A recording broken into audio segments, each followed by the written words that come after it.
Je m'appelle Harold et à 32 ans, je ne m'attendais pas à ce que ma recherche scientifique fasse les gros titres au niveau national. Ce matin-là, alors que les notifications inondaient mon téléphone concernant la publication de ma thèse, j'ai reçu un appel de ma sœur Sandra. Sa voix tremblait alors qu'elle m'informait que nos parents étaient furieux. Ils avaient découvert mon succès sur Facebook en même temps que tout le monde.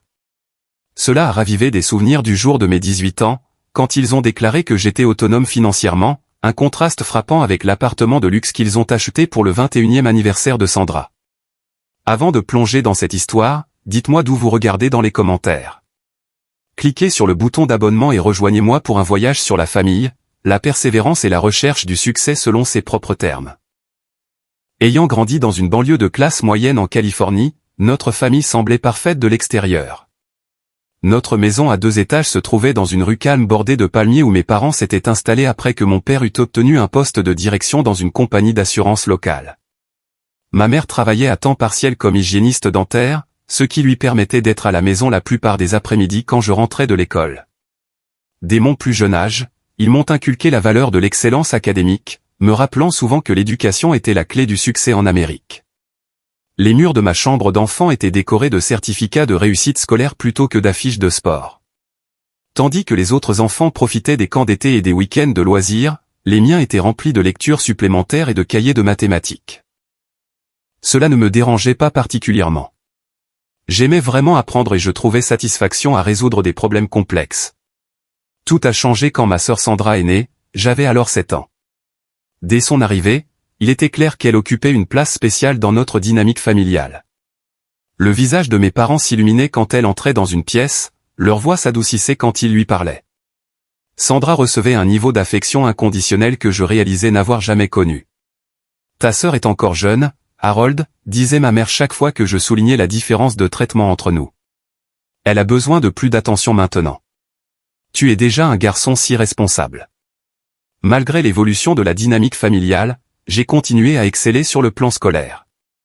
À l'école primaire, j'ai remporté le concours de sciences du district 3 années de suite. Au collège, j'ai été placé dans des classes avancées dans toutes les matières. En première année de lycée, j'ai obtenu des scores dans le centile supérieur aux tests standardisés, ce qui m'a valu une reconnaissance du Conseil de l'éducation de l'État. « C'est normal », a dit mon père quand je lui ai montré la lettre de félicitations.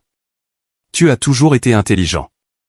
Maintenant, tu dois te concentrer sur la manière de traduire cela en une carrière stable. » Le tournant de mon parcours académique est survenu en classe de première lorsque M. Patterson, mon professeur de chimie, m'a pris à part après le cours un jour.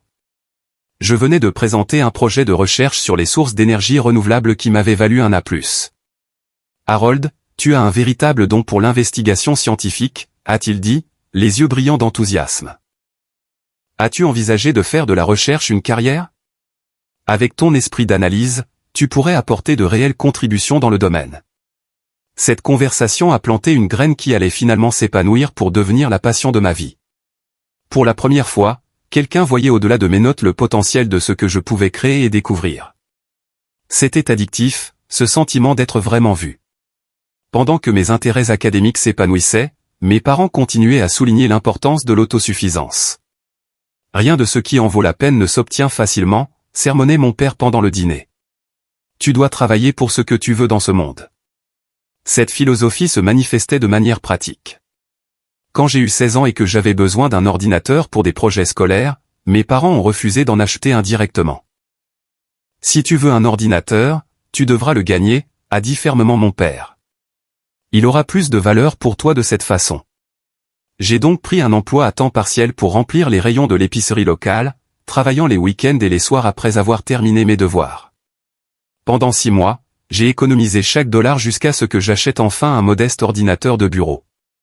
La fierté que j'ai ressentie en l'installant dans ma chambre était indéniable, bien qu'elle soit accompagnée de l'épuisement lié à l'équilibre entre le travail et l'école. En terminale, j'avais jeté mon dévolu sur des universités prestigieuses avec de solides programmes scientifiques. Lorsque les lettres d'acceptation sont arrivées, dont une d'une école de l'Ivy League à l'autre bout du pays, j'étais aux anges. Mes parents, cependant, ne l'étaient pas, l'université d'État n'est qu'à 30 minutes, a argumenté ma mère. Tu pourrais vivre à la maison et économiser de l'argent. Pourquoi s'endetter alors qu'il y a une très bonne école à proximité ? Parce que les opportunités de recherche à Eastridge sont inégalées, ai-je expliqué, essayant de contenir ma frustration. Le professeur Williams y fait un travail révolutionnaire en sciences des matériaux. Je pourrais apprendre directement de lui. Toi et tes grands rêves, c'est moquer mon père. Parfois, le pragmatisme doit passer avant l'ambition. La tension a monté pendant des semaines, culminant dans une conversation douloureuse dans notre salon un soir. Je venais de recevoir la confirmation d'une bourse partielle qui couvrirait environ la moitié des frais de scolarité, mais il restait un écart financier important. Si tu insistes pour aller à l'autre bout du pays au lieu de l'option raisonnable, a dit mon père, sa voix d'un calme troublant. Alors tu dois comprendre quelque chose. Tu seras livré à toi-même financièrement. Nous ne contribuerons pas à ton éducation ou à tes frais de subsistance. Mais vous avez toujours dit que vous épargniez pour mes études, ai-je protesté, sentant le sol se dérober sous mes pieds. Pour un choix d'université raisonnable, a interjeté ma mère. C'est ta décision, Harold. Et avec les décisions d'adultes viennent les responsabilités d'adultes. Alors que leurs paroles s'imprégnaient, j'ai ressenti un mélange complexe de trahison, de détermination et de peur. L'université de mes rêves semblait soudain beaucoup plus lointaine. Mais quelque chose en moi s'est endurci. Si l'indépendance était le prix à payer pour poursuivre ma passion, alors je le paierais. Je comprends, ai-je répondu, ma voix plus stable que je ne le sentais à l'intérieur. Je me débrouillerai tout seul.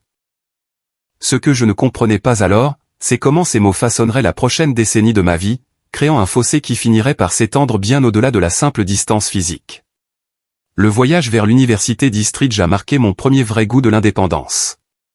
J'ai emballé tout ce que je possédais dans ma Honda Civic de 15 ans, un cadeau de fin d'études de mes grands-parents avant leur décès. La voiture avait plus de 150 000 miles au compteur et faisait des bruits alarmants lorsqu'elle dépassait les 60 000 par heure, mais elle était à moi. Mes parents se tenaient dans l'allée pendant que je chargeais les derniers articles, leurs expressions un mélange de désapprobation et de résignation. « Appelle-nous quand tu arriveras », a dit ma mère, me faisant un bref câlin. Mon père a simplement hoché la tête, ajoutant « Conduis prudemment ». Aucune mention de visite, aucune promesse d'envoyer des colis ou de prendre des nouvelles régulièrement. Le message était clair. J'avais choisi cette voie, et je la parcourais seul. Le trajet de 3 jours à travers le pays m'a donné beaucoup de temps pour alterner entre l'excitation de mon avenir et l'anxiété quant à la façon dont je m'en sortirais financièrement. La bourse partielle couvrirait les frais de scolarité, mais le logement, la nourriture, les livres et autres dépenses seraient entièrement à ma charge. Arriver à Eastridge était à la fois exaltant et écrasant. Le campus s'étendait sur des hectares de pelouse manucurée et de bâtiments historiques remplis d'étudiants qui semblaient bien plus confiants et préparés que moi. Mon dortoir était un bâtiment centenaire avec des commodités minimales. Je partageais une chambre exiguë avec Brian Mitchell, un étudiant en théorie musicale de Seattle avec un rire facile et une apparence perpétuellement débraillée. « Alors, tes parents t'ont juste coupé les vivres ?» a demandé Brian un soir après que je lui ai expliqué ma situation. « C'est dur, mec. » Ils ont clairement exprimé leur position, ai-je répondu, essayant de paraître plus factuel que blessé. Mais j'ai un plan. Ce plan impliquait un emploi du temps épuisant. Je suivais un programme complet de cours de sciences et de mathématiques, je travaillais 20 heures par semaine à la bibliothèque de l'université à ranger des livres, je livrais des pizzas 3 soirs par semaine et je passais les samedis et dimanches matins à faire la vaisselle dans un restaurant local. Entre les quarts de travail, j'étudiais dans n'importe quel coin tranquille que je pouvais trouver, survivant souvent avec un minimum de sommeil. Il y a eu des moments d'épuisement total ce premier semestre où je me suis demandé si j'avais fait le bon choix. Un point particulièrement bas est survenu pendant la semaine des examens de mi-session. Après avoir fait un double service au restaurant, j'étais resté éveillé toute la nuit pour finir un rapport de laboratoire de chimie. Pendant mon examen de physique du matin, les équations sur la page ont commencé à se brouiller. J'ai à peine réussi l'examen avant de me précipiter aux toilettes où je me suis aspergé le visage d'eau froide et j'ai essayé de ne pas pleurer de pure fatigue. Brian est devenu une source de soutien inattendue pendant ces moments difficiles. Il me gardait des restes quand je manquais le dîner à la cantine, me prêtait ses notes quand je manquais un cours à cause du travail, et parfois, il écoutait simplement quand j'avais besoin de me défouler. « Tu travailles plus dur que n'importe qui que je connaisse », m'a-t-il dit une fois. La plupart des gens auraient abandonné maintenant. Mes appels à la maison sont devenus de plus en plus rares et brefs. Les conversations avec mes parents suivaient un schéma prévisible. Des questions superficielles sur les cours, des rappels pour prendre des décisions pratiques et des nouvelles de Sandra qui soulignaient à quel point elle réussissait bien au lycée. Il n'y a jamais eu de reconnaissance de mes difficultés ou d'offre d'aide. Pendant ma 2e année, j'ai reçu un SMS de Sandra avec une photo en pièces jointes. Elle la montrait debout à côté d'une Toyota Camry toute neuve, rayonnante de fierté. La légende disait, le cadeau de fin d'études de papa et maman. N'est-ce pas génial? J'ai fixé l'image pendant un long moment, un nœud se formant dans mon estomac. La voiture valait au moins 4 fois ce que ma Honda d'occasion avait coûté. J'ai tapé plusieurs réponses, les supprimant toutes avant de finalement me décider pour « Félicitations ». Conduis prudemment. Ce Thanksgiving-là, je ne pouvais pas me payer le vol pour rentrer à la maison. Quand j'ai appelé pour en informer mes parents, ma mère a semblé déçue mais n'a offert aucune solution. C'est dommage, a-t-elle dit. Tu nous manqueras au dîner. J'ai passé les vacances dans le dortoir presque vide, mangeant un dîner de dinde au micro-ondes avec la poignée d'étudiants internationaux qui étaient également restés sur le campus. Bien qu'ils m'aient accueilli chaleureusement, je ne pouvais pas me défaire du sentiment d'être oublié par ma propre famille. Le tournant de ma carrière universitaire est survenu en 3e année lorsque le professeur Michael Davison a remarqué mes performances exceptionnelles constantes dans son cours avancé de sciences des matériaux. Après le cours un jour, il m'a approché avec une offre inattendue. « Harold, je suis en train de constituer une petite équipe de recherche pour un projet sur les polymères durables, a-t-il dit. Ton travail dans ce cours a été exceptionnel.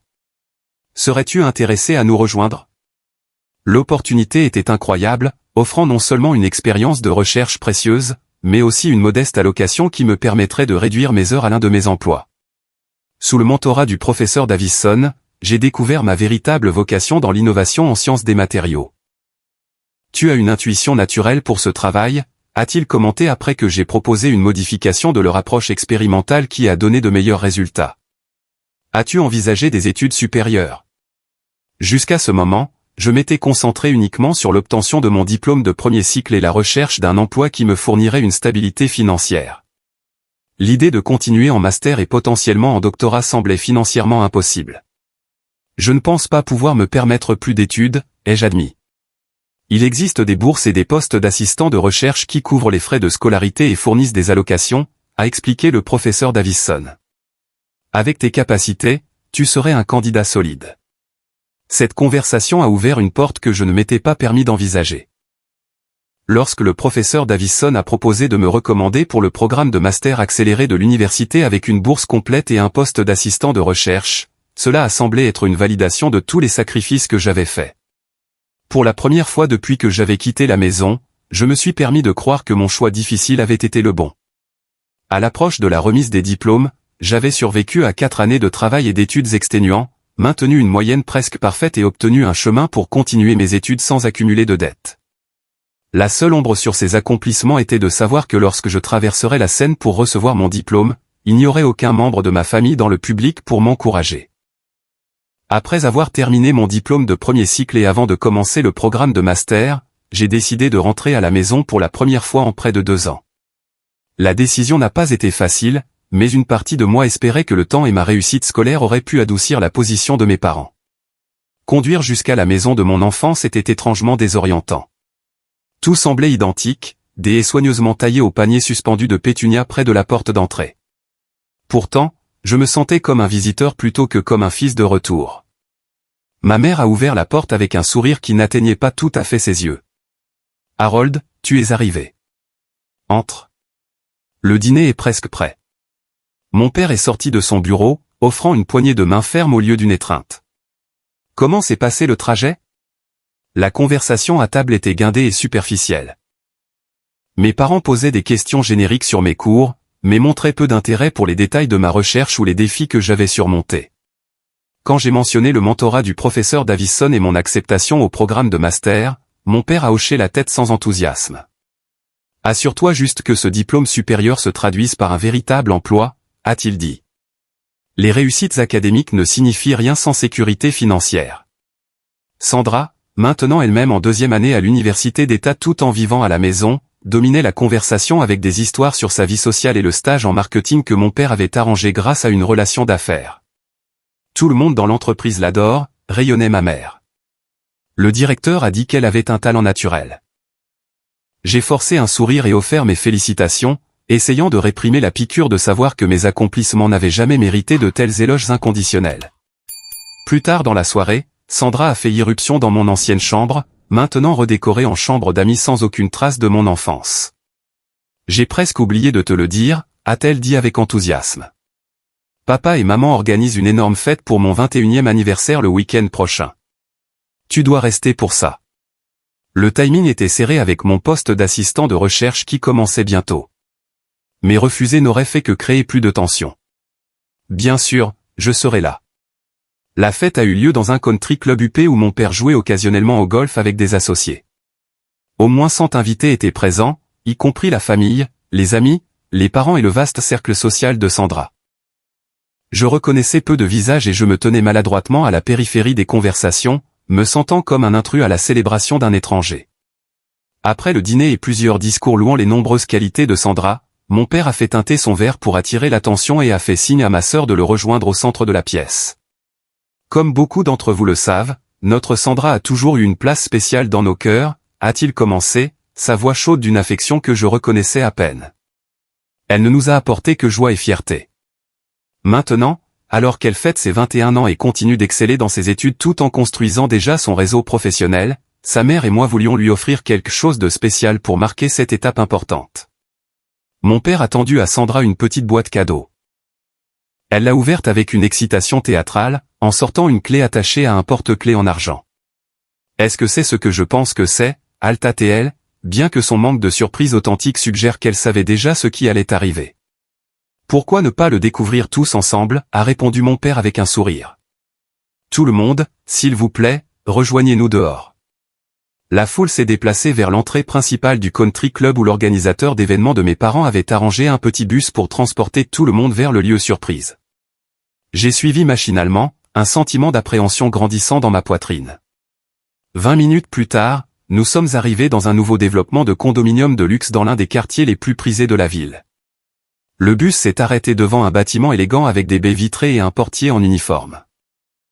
Bienvenue au Westmont, a annoncé fièrement mon père alors que le groupe débarquait. Et plus particulièrement à l'unité 1203, la nouvelle maison de Sandra. La foule a éclaté en halètements et en félicitations tandis que Sandra poussait des cris de joie. Je suis resté figé, incapable de traiter ce qui se passait. Un appartement dans ce quartier coûtait facilement 7 chiffres, plus d'argent que je ne pouvais espérer accumuler en des décennies de travail. Nous avons été conduits au 12e étage où Sandra a déverrouillé la porte pour révéler un appartement de 2 chambres entièrement meublé avec des vues panoramiques sur la ville, des meubles de créateurs et des appareils électroménagers de pointe. L'architecte d'intérieur qui avait coordonné l'espace a guidé la visite, soulignant les caractéristiques personnalisées et les matériaux exclusifs. Les comptoirs en marbre italien ont été spécialement importés, a-t-elle expliqué alors que les invités poussaient des exclamations admiratives. Et tous les meubles proviennent de la collection premium de Restauration Hardware. Alors que les gens déambulaient dans l'appartement, s'exclamant sur son luxe, j'ai eu l'impression de vivre une expérience de décorporation. Des souvenirs me sont revenus en mémoire, travailler le quart de nuit à la pizzeria pour couvrir le coût de mes manuels scolaires, le chauffage cassé dans mon appartement hors campus que le propriétaire n'a pas voulu réparer pendant des semaines en plein hiver, manger des nouilles ramen pendant des jours pour étirer mon budget alimentaire jusqu'à la paix. N'est-ce pas incroyable, a demandé une voix à côté de moi. C'était ma mère, rayonnante de fierté face à cet environnement opulent. Sandra mérite un bon départ dans la vie. Je n'ai pas pu formuler de réponse. L'implication que je n'avais en quelque sorte pas mérité la même considération m'a laissé sans voix. Plus tard, alors que la fête continuait avec du champagne coulant à flot, j'ai trouvé Sandra seule dans la cuisine, arrangeant des fleurs dans un vase en cristal. Félicitations, ai-je réussi à dire, essayant de garder l'amertume hors de ma voix. C'est un sacré endroit. Merci. Je n'arrive toujours pas à croire que c'est à moi, s'est-elle exclamée. Papa et maman ont dit que je pouvais vivre ici en finissant l'université et ensuite le garder comme un investissement immobilier si je veux déménager ailleurs plus tard. C'est très généreux, ai-je dit prudemment. Sandra s'est arrêtée, une lueur de malaise traversant son visage. Il voulait s'assurer que je pouvais me concentrer sur mes études sans me soucier des frais de logement. Tu sais comment ils sont à propos de l'éducation qui passe avant tout. L'ironie était si vive qu'elle ressemblait à une douleur physique dans ma poitrine. Je me suis excusé et j'ai trouvé un couloir tranquille où je pouvais respirer et rassembler mes pensées. C'est là que mon père m'a trouvé 10 minutes plus tard. Tout va bien? Tu as disparu de la fête, a-t-il dit, son ton suggérant une légère contrariété plutôt que de l'inquiétude. J'essaie de comprendre quelque chose, ai-je répondu, luttant pour garder ma voix stable. Quand j'avais 18 ans, tu m'as dit que j'étais livré à moi-même financièrement si je choisissais d'aller à Eastridge. J'ai travaillé plusieurs emplois tout au long de mes études, à peine dormi, et j'ai failli faire un burn-out en essayant de joindre les deux bouts tout en maintenant mes notes. Et maintenant, tu achètes un appartement de luxe à Sandra pour qu'elle puisse se concentrer sur ses études sans stress financier. L'expression de mon père s'est durcie. Vos situations sont complètement différentes. Tu as choisi de quitter la maison pour une école inutilement chère contre notre avis. Sandra nous a écoutés et est restée dans la région. Donc c'est une punition pour ne pas avoir suivi ton plan pour ma vie. Ne sois pas dramatique, Harold. La vie n'est pas juste. Parfois, les frères et sœurs reçoivent des choses différentes en fonction de circonstances différentes. Sandra avait besoin de ce soutien. Tu as prouvé que tu pouvais réussir de manière indépendante. Besoin. Ai-je répété, incrédule. Ou envie. La mâchoire de mon père s'est crispée. Je n'apprécie pas ton attitude. C'est le jour spécial de Sandra et tu le ramènes à toi. J'attendais plus de maturité de ta part. Sur ce, il s'est retourné et est retourné à la fête, me laissant avec le message clair que mes sentiments sur le sujet étaient sans importance. À ce moment-là, quelque chose a fondamentalement changé dans ma perception de ma famille et de ma place en son sein. Je n'étais pas seulement financièrement autonome. J'étais aussi émotionnellement isolé. Je suis resté juste assez longtemps pour éviter de faire une scène, puis j'ai dit tranquillement à Sandra que je devais partir tôt le lendemain et que je devais y aller. Je n'ai pas dit au revoir à mes parents, qui étaient occupés à discuter avec les invités. De retour à la maison de mon enfance, j'ai emballé mes quelques affaires et j'ai écrit une brève note disant que j'étais parti tôt en raison d'engagement de recherche. À minuit, j'étais sur l'autoroute, me dirigeant non pas vers Eastridge, mais dans une direction entièrement différente, des larmes brouillant ma vision alors que je m'éloignais de la famille qui avait rendu ses priorités abondamment claires. L'autoroute s'étendait à l'infini devant moi alors que je conduisais toute la nuit, mettant autant de distance que possible entre moi et la douloureuse révélation du traitement préférentiel de ma famille. Les lampadaires projetaient des lueurs intermittentes sur le tableau de bord, illuminant mes mains aux jointures blanches crispées sur le volant.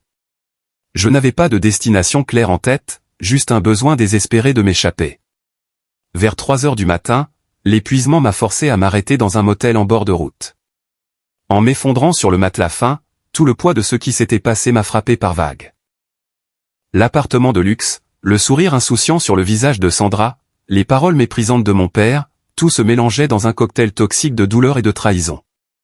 Mon téléphone a vibré avec un SMS de Brian, mon ancien colocataire qui était resté un ami loyal malgré la distance. « Comment s'est passé le retour à la maison ? Tu es vivant » a-t-il écrit. J'ai fixé l'écran un long moment avant de taper une réponse qui effleurait à peine la surface de mon trouble émotionnel. Ils ont acheté à Sandra un appartement d'1 million de dollars pour son anniversaire pendant que je faisais 3 boulots pour acheter des ramen. La réponse de Brian est venue rapidement. C'est quoi ce bordel ? Appelle-moi. Entendre une voix amicale a apporté un soulagement momentané alors que je racontais les événements des derniers jours. Brian a écouté sans interrompre, puis a offert son évaluation typiquement directe. Tes parents jouent les favoris de manière si flagrante que c'en est presque impressionnant. Quel est ton prochain coup ? Je ne sais pas, ai-je admis. Je suis dans un motel quelque part au Nevada. Je viens de commencer à conduire. Viens à Portland, a-t-il suggéré sans hésitation. J'ai une chambre d'amis dans mon appartement depuis que Kyle a déménagé. Ce n'est rien de luxueux, mais tu peux y rester le temps de te retourner. L'offre de Brian a fourni la direction dont j'avais désespérément besoin. 2 jours plus tard, je suis arrivé à Portland, en Oregon, une ville que je n'avais jamais visitée, mais que j'allais bientôt appeler ma maison. Son appartement était un modeste 3 pièces dans un vieil immeuble près de l'université où il terminait son doctorat en musicologie. Bienvenue à la Casa Mitchell, a-t-il annoncé, me montrant une petite chambre avec juste assez d'espace pour un lit et un bureau. La salle de bain est au bout du couloir, la cuisine est un désastre, et les voisins pensent que 3 heures du matin est le moment idéal pour pratiquer la guitare basse. Mais le loyer est bon marché, et l'emplacement est correct. C'est parfait, ai-je dit sincèrement. Après des années de dortoir et de colocation, la simple chambre ressemblait à un sanctuaire. Au cours des semaines suivantes, j'ai étudié mes options. Transférer mon programme de master à l'autre bout du pays en milieu d'année serait difficile, mais rester dans mon université actuelle était financièrement et émotionnellement intenable. Après avoir examiné plusieurs programmes, j'ai découvert que l'Université d'État de Portland avait un département de sciences des matériaux respecté avec un accent sur les applications environnementales, ce qui correspondait parfaitement à mes intérêts de recherche. Ils acceptent encore les candidatures au doctorat pour la rentrée d'automne, ai-je dit à Brian un soir. Si je postule directement au programme de doctorat et que je saute la fin de mon master, je pourrais peut-être obtenir un financement. Fonce, m'a-t-il encouragé. Tu as les qualifications, et honnêtement, un nouveau départ pourrait être exactement ce dont tu as besoin. Le processus de candidature était exténuant, exigeant des relevés de notes, des lettres de recommandation, des propositions de recherche et des lettres de motivation. Le professeur Davison a été surpris par ma décision, mais m'a soutenu, écrivant une recommandation élogieuse qui soulignait ma résilience et ma pensée innovante. Tu as un potentiel énorme, Harold, a-t-il écrit dans un courriel. Bien que je sois déçu de te perdre de notre programme, je comprends ton besoin de changement. Portland State aurait de la chance de t'avoir. 2 mois après avoir postulé, j'ai reçu la nouvelle que j'espérais. Acceptation au programme de doctorat avec une exemption complète des frais de scolarité et un poste d'assistant de recherche. Le package financier n'était pas somptueux, mais il me permettrait de me concentrer sur mes études sans avoir à travailler plusieurs emplois à côté pour la première fois de ma carrière universitaire. Ma première rencontre avec la professeure Elizabeth Winters, qui allait devenir ma directrice de thèse, a cimenté ma confiance dans cette décision. Chercheuse pionnière dans les matériaux durables, elle avait la réputation d'être exigeante mais juste, poussant ses étudiants vers l'excellence tout en offrant un véritable mentorat. Votre proposition sur les polymères biodégradables dérivés de déchets agricoles est intrigante, a-t-elle dit lors de notre première rencontre, ses yeux vifs m'étudiant par-dessus ses lunettes de lecture.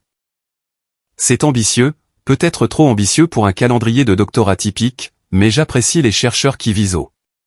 Sous sa direction, j'ai affiné mon axe de recherche pour développer des matériaux recyclables qui imitaient la durabilité des plastiques sans leur persistance environnementale. Le travail était stimulant et passionnant, offrant à la fois une stimulation intellectuelle et le potentiel d'un impact réel. En m'installant dans ma nouvelle vie à Portland, j'ai pris la difficile décision de limiter les contacts avec ma famille. Quand ma mère a appelé pour demander pourquoi j'étais parti sans dire au revoir, j'ai fourni des informations minimales sur mon déménagement. J'ai été transféré dans un programme de doctorat à Portland, ai-je expliqué, en gardant un ton neutre. C'est un meilleur choix pour mes intérêts de recherche. Portland ? Mais c'est encore plus loin, a-t-elle protesté. Pourquoi prendrais-tu une décision aussi impulsive sans en discuter avec nous ? Je suis un adulte qui fait ses propres choix, ai-je répondu, faisant écho à l'indépendance qu'il m'avait imposée des années auparavant, comme vous l'avez dit.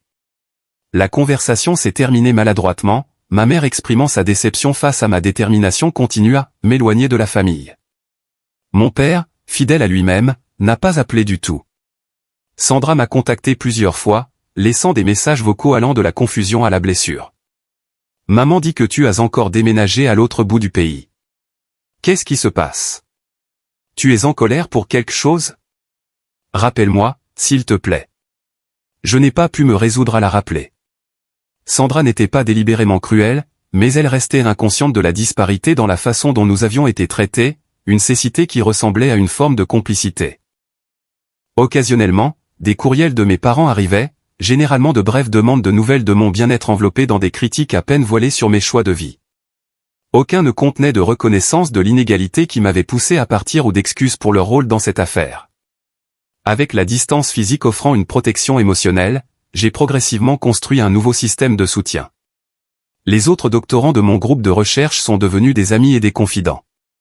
Nous partagions les pressions uniques de la recherche universitaire, célébrions les petites victoires en laboratoire et compatissions au revers. La professeure Winters m'a présenté à son réseau de collègues dans le domaine, ouvrant des portes à des conférences et à des opportunités de collaboration.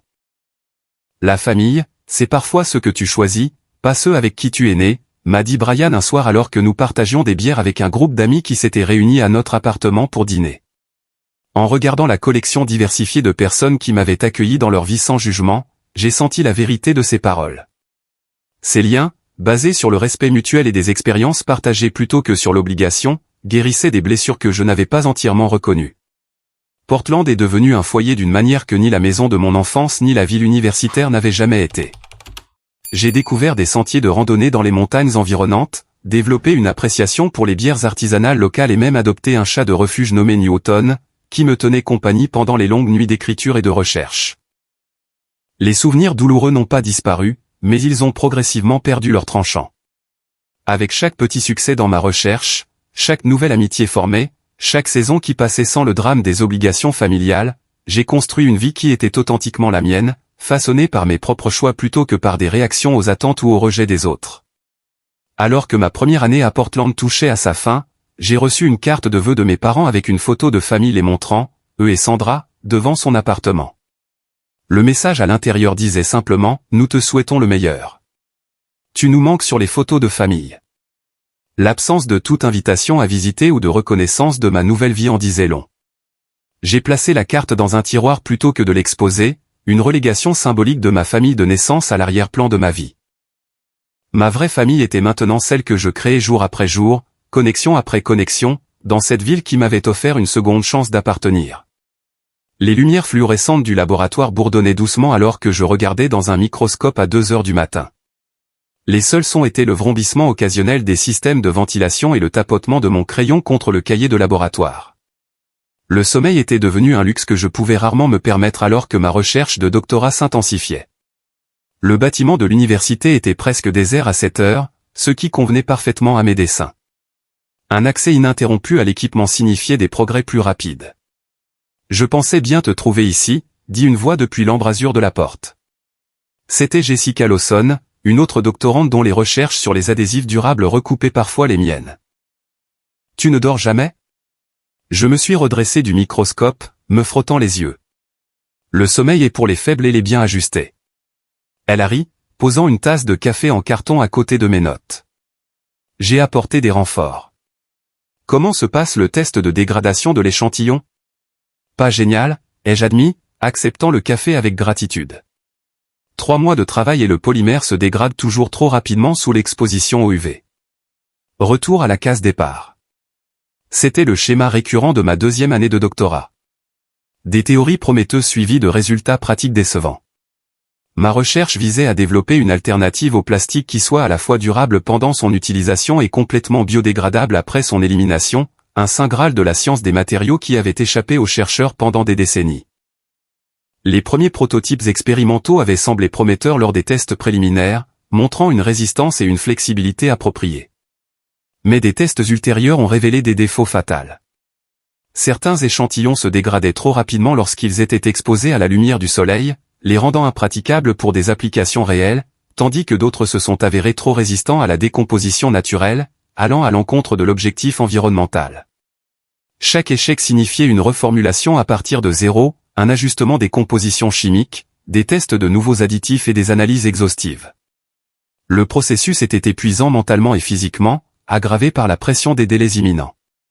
Le comité d'examen du département veut des résultats mis à jour d'ici le mois prochain, m'a rappelé la professeure Winters lors de notre réunion hebdomadaire. La poursuite du financement dépend de progrès démontrables. Je comprends, ai-je répondu, bien qu'intérieurement je calculais combien de nuits blanches supplémentaires seraient nécessaires pour produire quelque chose digne d'être présenté. J'aurais quelque chose de substantiel à leur montrer. La bourse de recherche de l'université qui soutenait mon travail était compétitive et dépendait d'évaluations régulières. Sans elle, poursuivre mes études deviendrait presque impossible. Contrairement à beaucoup de mes pairs, je n'avais pas de filet de sécurité financier familial sur lequel me reposer si le financement institutionnel disparaissait. Tard un soir, après des résultats de laboratoire particulièrement frustrants, je me suis retrouvé assis sur le sol de mon appartement, entouré de documents de recherche et de données de tests ratés.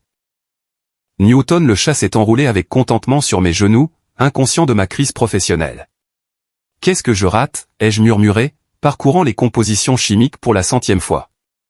Le défi fondamental restait inchangé, créer un matériau assez solide pour un usage commercial tout en étant susceptible de se décomposer naturellement une fois jeté. Cela semblait être une contradiction impossible. La percée n'est pas venue d'une revue scientifique ou d'une analyse sophistiquée, mais d'une source inattendue. Lors d'une randonnée pendant un rare week-end libre, j'ai observé comment les arbres tombés se décomposent différemment en fonction de leur exposition aux micro-organismes du sol. Certaines sections restaient intactes tandis que d'autres retournaient rapidement à la terre. Et si le déclencheur de la dégradation n'était pas seulement la lumière UV ou l'eau, mais des agents biologiques spécifiques, ai-je théorisé à la professeure Winters le lundi suivant. Nous pourrions concevoir un polymère qui reste stable indéfiniment à moins d'être exposé à des enzymes particulières que l'on ne trouve que dans des conditions de compostage. Elle a considéré le concept avec attention. C'est une approche intéressante, mais énormément complexe. Vous créeriez essentiellement un matériau avec une stabilité conditionnelle. Exactement, ai-je dit, dynamisé par sa compréhension. Fonctionnellement permanent jusqu'à ce qu'il soit intentionnellement décomposé. Avec cette nouvelle direction, ma recherche a pris de l'élan. J'ai conçu des polymères expérimentaux avec des structures moléculaires résistantes aux stress environnementaux mais vulnérables à une action enzymatique spécifique. Les premiers résultats étaient assez prometteurs pour assurer un financement continu, bien que les applications pratiques restent théoriques. La véritable percée s'est produite au cours du 24e mois d'expérimentation. Après d'innombrables échecs et améliorations, un échantillon soumis à un vieillissement simulé a maintenu son intégrité structurelle, puis s'est complètement décomposé lorsqu'il a été introduit dans un environnement de compostage contenant des souches bactériennes spécifiques. Ça marche, ai-je chuchoté, incrédule, en regardant les relevés de données. Ça marche vraiment. Jessica a été la première personne à qui je l'ai dit, l'appelant à une heure déraisonnable avec une nouvelle qui ne pouvait pas attendre le matin. La voie de dégradation conditionnelle est viable. Viens voir les résultats toi-même. Elle est arrivée au laboratoire, portant toujours un pantalon de pyjama sous son manteau. Ça a intérêt à valoir la peine d'interrompre mon premier vrai sommeil depuis des semaines, a-t-elle grommelé avant de se taire alors que je lui montrais les échantillons avant et après et les données correspondantes. Harold, a-t-elle finalement dit. Te rends-tu compte de ce que tu as fait? Cela pourrait tout changer dans notre façon d'aborder les matériaux jetables. Les mois suivants ont été consacrés à des tests de vérification, à l'affinement de la formule et à la documentation du processus de découverte. La rédaction de ma thèse est devenue une tâche dévorante, transformant des concepts scientifiques complexes en un récit cohérent qui expliquait à la fois la méthodologie et les applications potentielles. La professeure Winters s'est avérée inestimable pendant cette phase, révisant les ébauches avec une attention méticuleuse et me poussant à clarifier mon raisonnement là où il devenait trop technique ou supposait trop de connaissances de base. Ton travail mérite d'être compris au-delà d'un petit cercle de spécialistes, a-t-elle insisté. Les implications environnementales à elles seules justifient une communication plus large. À l'approche de la date de ma soutenance, l'anxiété et l'excitation se livraient une guerre en moi. Le jury de thèse comprendrait non seulement des professeurs de l'université, mais aussi des professeurs invités d'autres institutions, tous des experts qui scruteraient chaque aspect de ma recherche. Tu es prêt pour ça, m'a assuré la professeure Winters lors de notre dernière réunion de préparation. Tu connais ce sujet mieux que quiconque. Fais confiance à cette connaissance. La soutenance elle-même s'est déroulée dans un tourbillon de questions, d'explications et de débats scientifiques. Pendant 3 heures, j'ai présenté mes découvertes et répondu à des questions de plus en plus spécifiques sur la méthodologie et les implications. À la fin, le jury m'a demandé d'attendre dehors pendant qu'il délibérait. 20 minutes plus tard, la professeure Winters est sortie avec un rare grand sourire. Félicitations, Dr Lawson. Votre thèse a été acceptée avec mention très honorable. Le sentiment d'accomplissement était écrasant. Après des années de lutte financière, de défis académiques et de sacrifices personnels, j'avais atteint le sommet que je gravissais depuis mon départ de la maison. Pourtant, alors que j'acceptais les félicitations de mes collègues et professeurs, je sentais un vide là où une célébration familiale aurait dû avoir lieu. La cérémonie de remise des diplômes a eu lieu par une journée de mai brillamment ensoleillée. Alors que j'enfilais la toge de doctorat et me préparais à monter sur scène, j'ai balayé le public par réflexe, sachant que je ne verrais aucun visage familier de mon enfance, mais incapable de réprimer cette habitude ancrée. Jessica a remarqué mon expression et m'a serré le bras. Nous sommes tous là pour toi, a-t-elle dit, désignant notre groupe de recherche, la professeure Winters et des amis, dont Brian, qui avait fabriqué des pancartes avec des messages de soutien d'un enthousiasme embarrassant. Lorsque mon nom a été appelé et que j'ai accepté mon diplôme, leurs acclamations ont résonné dans l'auditorium. À ce moment-là, j'ai compris que si les liens du sang m'avaient fait défaut, la famille que j'avais choisie ne me laisserait jamais seul. Le journal de l'université locale a publié un article sur ma recherche la semaine suivante, soulignant son impact environnemental potentiel. Cela a attiré l'attention d'un correspondant scientifique régional qui a demandé une interview sur les applications pratiques du polymère biodégradable. Votre approche diffère des tentatives précédentes de matériaux durables, a noté le journaliste lors de notre conversation. La plupart des chercheurs se concentrent soit sur la durabilité, soit sur la dégradabilité, mais vous avez réussi à incorporer les deux de manière conditionnelle. La clé était de reconnaître que ce ne sont pas des propriétés mutuellement exclusives si la voie de dégradation est correctement contrôlée, ai-je expliqué, trouvant un plaisir inattendu à traduire des concepts complexes pour un public plus large. L'article qui en a résulté est apparu dans plusieurs publications scientifiques, suscitant l'intérêt d'organisations environnementales et de fabricants de matériaux. Chaque nouveau contact et chaque manifestation d'intérêt validait non seulement ma recherche, mais aussi le chemin difficile que j'avais choisi des années auparavant lorsque j'avais décidé de poursuivre ma passion malgré le manque de soutien familial. Alors que ma reconnaissance professionnelle grandissait, je me demandais parfois si la nouvelle de mon succès parviendrait à mes parents par les canaux académiques ou scientifiques.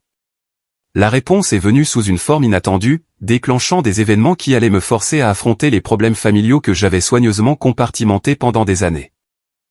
Le courriel du rédacteur en chef de Nature Matériale est arrivé un mardi matin pluvieux alors que je sirotais un café dans mon bureau à l'université où j'avais accepté un poste de recherche postdoctorale après mon diplôme. Nous avons le plaisir de vous informer que votre article, Biodégradation enzymatique des polymères synthétiques, une nouvelle approche des matériaux durables, a été accepté pour publication dans notre prochain numéro spécial sur l'innovation environnementale. J'ai lu le message 3 fois, croyant à peine ce que je voyais. Nature Matériale était l'une des revues scientifiques les plus prestigieuses dans le domaine, avec un taux d'acceptation inférieur à 8%. La publication augmenterait de manière exponentielle la visibilité et la crédibilité de ma recherche. La professeure Winters a frappé à ma porte ouverte quelques instants après que je lui ai transféré le courriel. « Je viens de voir la nouvelle », a-t-elle dit, rayonnante. « C'est exceptionnel, Harold. Très peu de chercheurs à ton stade de carrière obtiennent une publication dans une revue de ce calibre. Je n'arrive toujours pas à y croire, ai-je admis. Ça semble surréaliste. Crois-y, a-t-elle insisté. Et prépare-toi à la suite. Ce niveau de publication a tendance à générer une attention considérable. Sa prédiction s'est avérée exacte. Quelques jours après la mise en ligne de l'article, ma boîte de réception a été inondée de messages de collègues chercheurs, de groupes de défense de l'environnement et de représentants de l'industrie intéressés par des applications potentielles. Le service des relations publiques de l'université a organisé une série d'entretiens avec des journalistes scientifiques désireux d'expliquer la percée à un public général. La couverture s'est étendue au-delà des cercles scientifiques lorsqu'un grand média a publié un article sur les innovations environnementales prometteuses. Ma recherche a été présentée comme un potentiel game changer dans la lutte contre la pollution plastique, avec une photo de moi en laboratoire et des citations de l'article. Le scientifique derrière ce matériau révolutionnaire pourrait changer notre façon de penser les produits jetables, proclamait l'article. Une évaluation qui semblait à la fois exaltante et intimidante dans ses implications. Une couverture plus grand public a suivi. Une émission scientifique d'une chaîne d'information par câble m'a invité pour une interview au cours de laquelle l'animateur a posé des questions sur les applications pratiques pour les consommateurs quotidiens. Imaginez un emballage qui reste parfaitement stable sur les étagères des magasins et dans votre maison, mais qui se décompose complètement dans les installations de compostage commercial, ai-je expliqué. Aucune manipulation spéciale requise, aucun déchet persistant dans les décharges ou les océans. C'est le potentiel vers lequel nous travaillons. Le segment a été diffusé à l'échelle nationale en prime time, portant ma recherche à des publics bien au-delà des communautés académiques et scientifiques. Me voir à la télévision était désorientant, l'aboutissement surréaliste d'un voyage qui avait commencé avec les encouragements de ce professeur de chimie des années auparavant. Alors que l'intérêt du public grandissait, les opportunités commerciales aussi. Une grande entreprise de matériaux m'a contacté pour discuter de l'octroi d'une licence pour la technologie. Nous pensons que votre formulation de polymère pourrait avoir des applications commerciales importantes, a expliqué le représentant lors de notre première réunion. Nous aimerions explorer un partenariat pour augmenter la production et l'intégrer dans des produits de consommation. Le potentiel de ma recherche de passer du théorique au pratique, du laboratoire à la vie quotidienne, était l'accomplissement d'ambitions que je m'étais à peine permis de reconnaître. Les implications financières étaient également substantielles. L'accord de licence proposé fournirait une sécurité que je n'avais jamais connue. Au milieu de ce tourbillon professionnel, j'ai reçu un appel inattendu un soir d'un numéro que j'ai failli ne pas reconnaître. Cela faisait plus d'1 an que nous ne nous étions pas parlé. Harold, c'est Sandra. Sa voix a déclenché un mélange complexe d'émotions que j'avais réussi à réprimer en me plongeant dans mon travail. Sandra, c'est surprenant. Je t'ai vue à la télévision hier soir, a-t-elle dit, semblant à la fois impressionnée et incertaine. Ta recherche a l'air incroyable. Pourquoi ne nous as-tu rien dit de tout ça? La question portait une ironie involontaire qui m'a presque fait rire. Je n'ai pas vraiment été sur la liste des nouvelles familiales depuis un moment. Ce n'est pas juste, a-t-elle protesté. C'est toi qui as disparu et qui réponds à peine aux messages. Plutôt que de discuter, j'ai demandé, comment as-tu eu ce numéro? Je l'ai changé quand j'ai déménagé. Jessica, de ton laboratoire, a-t-elle répondu. J'ai trouvé son courriel sur le site de l'université et j'ai expliqué que j'étais ta sœur qui essayait de te joindre pour une affaire de famille. Note mentale, discuter des limites avec les collègues de laboratoire. Quelle affaire de famille? Sandra a hésité avant de répondre. Papa et maman ont vu le reportage aussi. Ils ont appris ton succès de la même manière que tout le monde, par des publications Facebook renvoyant à des articles sur ta recherche. Papa est, eh bien, il est assez en colère que tu ne leur aies jamais rien dit de tout ça. L'absurdité était presque parfaite. Après des années d'abandon émotionnel et financier, mon père se sentait en droit d'être prévenu de mes réussites professionnelles. Leur réaction en voyant mon succès et la colère, ai-je demandé, incapable de cacher l'incrédulité de ma voix. C'est compliqué, a soupiré Sandra. Je pense qu'ils sont fiers mais blessés. Ils n'arrêtent pas de dire qu'ils ont dû apprendre la percée de leur fils par des voisins et des amis qui les félicitaient. Maman a pleuré. Il y a 10 ans, ces mots m'auraient transpercé de culpabilité. Maintenant, ils pénétraient à peine les couches protectrices que j'avais construites autour de mon cœur. Je ne sais pas quelle réponse ils attendaient après avoir dit très clairement que j'étais livré à moi-même. C'était il y a des années, Harold. Les gens changent. Les familles évoluent. Sa voix s'est adoucie.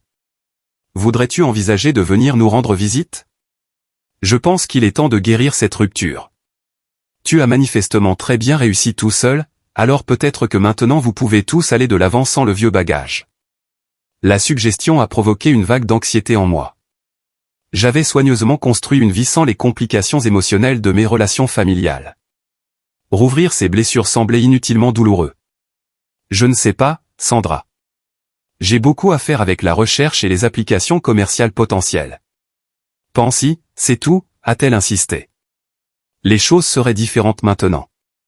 Tu n'es plus l'étudiant en difficulté. Tu es le docteur Harold Williams avec une recherche reconnue à l'échelle nationale. La dynamique a changé. Après avoir raccroché, je suis resté assis dans mon appartement sombre, caressant distraitement Newton tout en considérant les paroles de Sandra. La dynamique avait-elle vraiment changé, ou le succès m'avait-il simplement rendu assez précieux pour être à nouveau reconnu?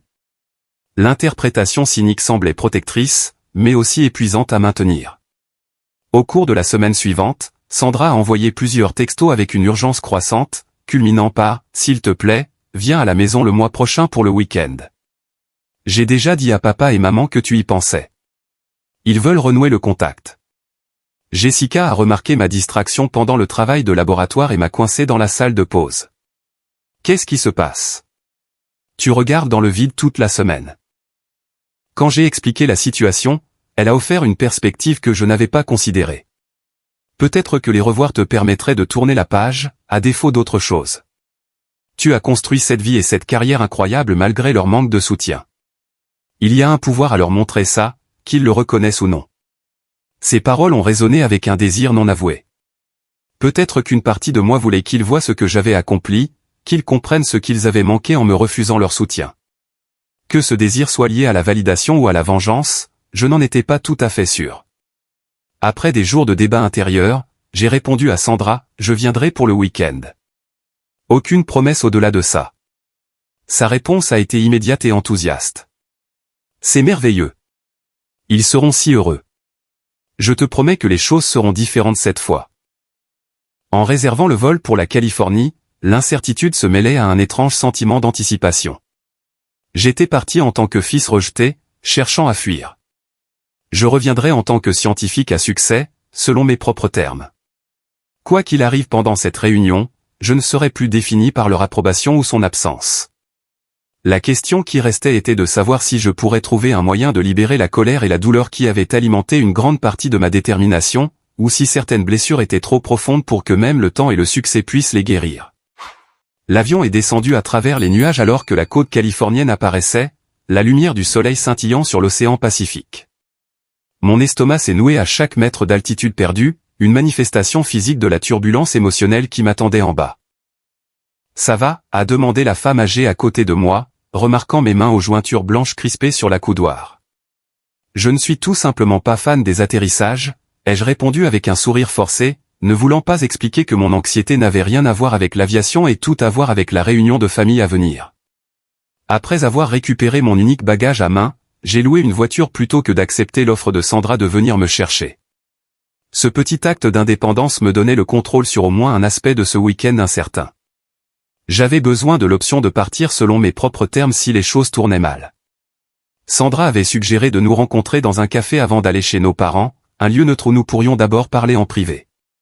En conduisant vers le lieu convenu, je l'ai reconnu comme un endroit que nous avions parfois visité pendant mes années de lycée. Une petite connexion à une vie passée qui semblait de plus en plus lointaine. Elle attendait déjà à une table extérieure, ressemblant beaucoup à ce dont je me souvenais, mais avec une nouvelle sophistication dans ses vêtements et sa coiffure. Quand elle m'a aperçu, son visage s'est illuminé d'un sourire sincère qui a momentanément dissous mes réserves. « Harold !» Elle s'est levée d'un bond et m'a étreint avant que je puisse me préparer au contact. « Je n'arrive pas à croire que tu sois vraiment là. » Nous nous sommes installés à la table avec nos cafés. La conversation initiale s'est concentrée sur des sujets sur mon vol, le temps, son travail de marketing dans une entreprise technologique locale. Finalement, elle nous a dirigés vers l'éléphant dans la pièce. « Avant d'aller à la maison, je veux dire quelque chose », a commencé Sandra, son expression devenant sérieuse.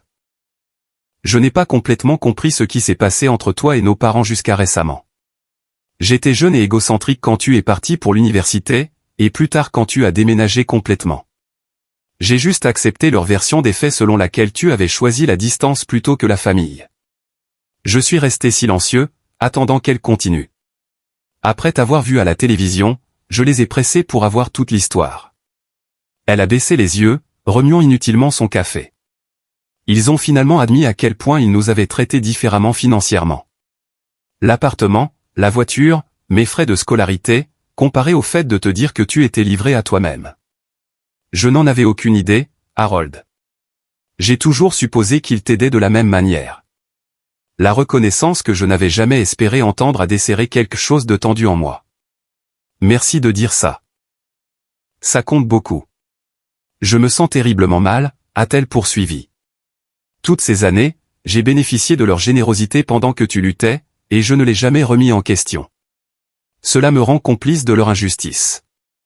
Tu étais jeune, ai-je offert, me surprenant par cette absolution sincère. On ne remet pas en question les avantages qu'on nous donne. C'est la nature humaine. N'empêche, j'aurais dû le voir, surtout après qu'il m'ait donné l'appartement. Elle a tendu la main par-dessus la table, touchant hésitamment la mienne. Je suis désolé, Harold. Vraiment désolé. La sincérité dans ses yeux a aidé à dissoudre une partie du ressentiment que j'avais nourri à son égard. Sandra n'avait pas créé la disparité, même si elle en avait bénéficié. À quoi dois-je m'attendre de leur part aujourd'hui, ai-je demandé, me recentrant sur le défi immédiat. Ils sont nerveux, a-t-elle admis. Papa a nettoyé le garage toute la semaine, c'est ce qu'il fait quand il est anxieux. Maman a cuisiné assez de nourriture pour une armée. Ils savent qu'ils ont mal géré les choses, mais ils ne sont pas doués pour admettre leurs erreurs. C'est un euphémisme, ai-je marmonné. Donne-leur une chance, a-t-elle plaidé. Ils essaient. À leur manière. Le trajet jusqu'à la maison de notre enfance était surréaliste, comme visiter le décor d'un film d'une vie que j'avais autrefois vécue. Sandra suivait dans sa voiture, me laissant de l'espace pour digérer seule. En me garant dans l'allée, des souvenirs ont déferlé dans mon esprit, apprendre à faire du vélo dans cette rue, faire mes devoirs à la table de la cuisine, la conversation douloureuse qui m'avait mis sur mon chemin d'indépendance. Ma mère a ouvert la porte avant que je ne l'atteigne. Elle avait visiblement vieilli, ses cheveux maintenant complètement gris, les rides autour de ses yeux plus profondes que dans mon souvenir. Pendant un instant, elle a simplement regardé comme pour confirmer que j'étais réel, puis s'est avancée avec une hésitation inhabituelle. « Harold » a-t-elle dit, sa voix pleine d'émotion. « Bienvenue à la maison. » L'étreinte qui a suivi était maladroite mais sincère, brisant des années de distance physique. Mon père est apparu derrière elle, l'air à la fois plus âgé et exactement le même, sa posture raide de tension non dite. « Fils » a-t-il dit avec un signe de tête formel, tendant la main. Je l'ai prise, notant la force toujours présente dans sa poignée malgré les années. « C'est bon de t'avoir de retour. » Les premières heures ont été remplies de conversations prudentes, tout le monde évitant de mentionner directement l'éloignement.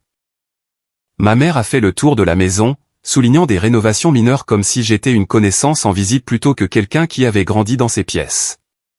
Mon père a posé des questions polies sur ma recherche actuelle, son intérêt semblant sincère, bien qu'un peu détaché. C'est pendant le dîner, alors que ma mère servait sa lasagne signature, que la façade s'est finalement fissurée. Sandra a mentionné une interview à venir que j'avais prévue avec un podcast de la Nationale Science et mon père a posé sa fourchette avec une précision délibérée. Je ne comprends toujours pas pourquoi nous avons dû apprendre toutes tes réussites par des étrangers, a-t-il dit, son ton portant le premier soupçon de la colère que Sandra avait mentionné. 4 ans de recherche révolutionnaire, et pas une seule fois tu n'as pensé à appeler pour partager tes progrès. L'étincelle familière d'indignation s'est allumée en moi, mais je me suis forcé à répondre calmement. La communication va dans les deux sens, papa. Vous avez dit très clairement où je me situais quand je suis parti pour l'université. Il s'agissait d'un soutien financier pour une décision spécifique, a-t-il rétorqué. Pas d'une rupture complète des liens familiaux. N'est-ce pas? J'ai rencontré son regard directement. Tu as dit que j'étais livré à moi-même si je choisissais Eastridge. Ensuite, tu as acheté un appartement de luxe à Sandra pendant que je faisais 3 boulots pour me payer des nouilles ramen. Quel message pensais-tu que cela envoyait? Ma mère est intervenue, sa voix tremblante. Nous n'avons jamais voulu que tu disparaisses de nos vies, Harold. Je n'ai pas disparu, ai-je corrigé. Je me suis adapté à la réalité que vous avez créée. Quand vous m'avez montré si clairement que Sandra valait la peine d'investir, mais pas moi, j'ai fait le seul choix qui préservait mon amour-propre. J'ai construit ma propre vie sans votre aide. Un lourd silence est tombé sur la table. Mon père a baissé les yeux sur son assiette, la mâchoire contractée alors qu'il traitait mes paroles. Quand il a finalement parlé, sa voix contenait quelque chose que j'avais rarement entendu de lui, l'incertitude. Nous pensions apprendre l'indépendance, a-t-il dit lentement. Tu as toujours été si capable, si déterminé. Sandra était différente, plus fragile. Nous craignons qu'elle ne s'en sorte pas sans soutien. Donc j'ai été puni pour être capable. Pas puni, a insisté ma mère. Nous croyions sincèrement que tu réussirais quelles que soient les circonstances. Et regarde ce que tu as accompli. J'ai dépassé toutes les attentes malgré le fait d'avoir été coupé des vivres, pas grâce à ça, ai-je clarifié. Avez-vous la moindre idée à quel point j'ai failli abandonner à cause de l'épuisement? Combien de nuits j'ai eu faim parce que je devais choisir entre la nourriture et les manuels scolaires? Mes parents ont échangé des regards peinés, l'impact de mes paroles les frappant visiblement. Sandra a glissé sa main sous la table et a serré la mienne en signe de soutien silencieux. Nous avons fait une erreur, a finalement dit mon père, l'aveu clairement difficile pour lui. Une grave erreur dans la façon dont nous avons géré les choses. À l'époque, cela semblait être la bonne approche pour chacun de vous, mais nous n'avons jamais considéré comment cela apparaîtrait ou se sentirait de ton point de vue. Nous essayons d'être de bons parents, a ajouté ma mère, des larmes montant à ses yeux. Mais nous t'avons laissé tomber, Harold.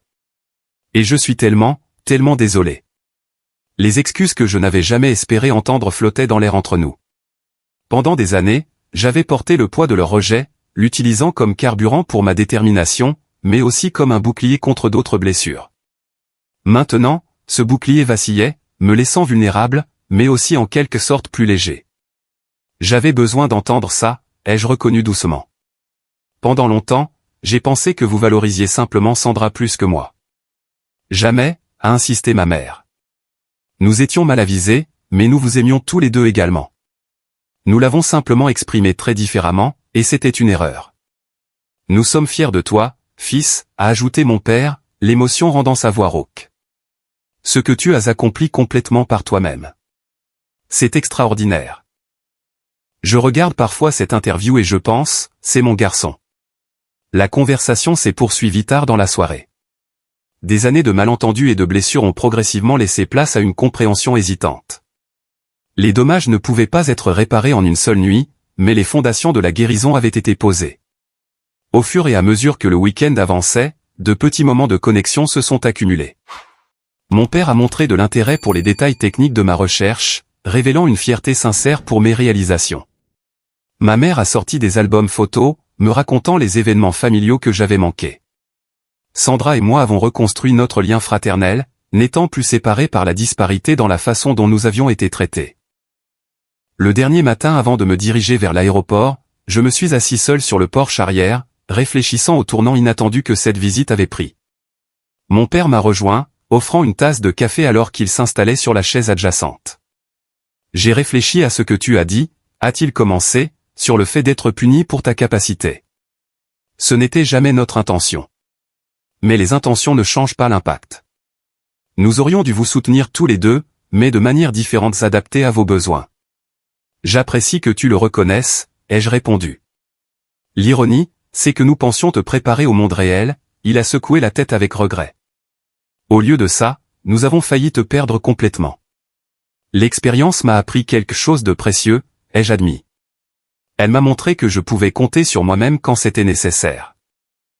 Cette connaissance m'a donné confiance dans ma recherche quand les résultats ne venaient pas et que le financement était incertain.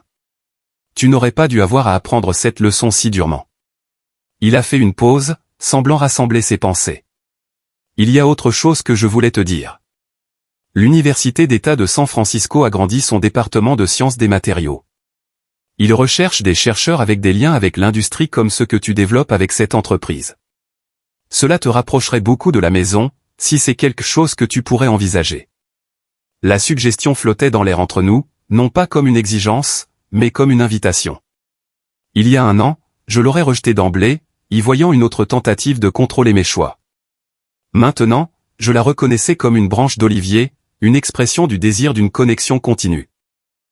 Je vais y jeter un œil, ai-je promis, sans m'engager, mais sans rejeter l'idée non plus. Mon poste actuel dure encore un an, mais après ça, je suis ouvert aux possibilités. Alors que je me préparais à partir, ma mère m'a mis un petit paquet dans les mains. Juste quelque chose pour te rappeler que peu importe où tu vas, tu as une maison ici maintenant. Dans l'avion, je l'ai déballé pour trouver une photo encadrée de nous 4 du week-end. Notre première photo de famille en plus de 4 ans. Malgré la maladresse persistante visible dans nos postures, il y avait aussi une chaleur sincère dans nos expressions, le début de quelque chose de nouveau plutôt qu'un retour au passé. Le voyage du fils rejeté aux scientifiques respectés avait été long et souvent douloureux. La famille qui m'avait autrefois repoussé me tendait maintenant la main, non pas à cause de mon succès, mais parce qu'ils avaient reconnu leur erreur. La réconciliation n'était pas parfaite ni complète, mais elle était authentique. En y repensant, j'ai réalisé que si leurs actions m'avaient profondément blessé, elles m'avaient aussi involontairement mis sur la voie de la découverte de ma propre force. Les difficultés que j'ai endurées sont devenues le fondement d'une résilience qui m'a bien servi dans le monde exigeant de la recherche scientifique. La famille que j'ai construite parmi mes amis et collègues m'a appris que le soutien peut venir de sources inattendues lorsque les sources traditionnelles font défaut. Plus important encore, j'ai appris que la véritable indépendance ne consiste pas à rejeter la connexion, mais à choisir des connexions saines et réciproques. Parfois, la famille dans laquelle nous sommes nés doit évoluer tout comme nous avons que ces relations puissent s'épanouir. Alors que l'avion montait à travers les nuages vers la maison, j'ai reconnu que la colère que j'avais portée si longtemps avait rempli son rôle, alimentant ma détermination quand j'en avais le plus besoin. Maintenant, je pouvais commencer à la laisser partir, non pas pour le bien de mes parents, mais pour ma propre paix. L'avenir recelait des possibilités pour une relation construite sur le respect mutuel plutôt que sur l'obligation ou le ressentiment. Je ne sais pas si votre famille vous a déjà traité injustement ou vous a fait sentir moins valorisé que vous ne le méritez. Peut-être avez-vous lutté pour faire vos preuves en regardant les autres recevoir un soutien qui vous était refusé. Si cela résonne avec votre expérience, j'espère que mon histoire vous apportera un certain réconfort.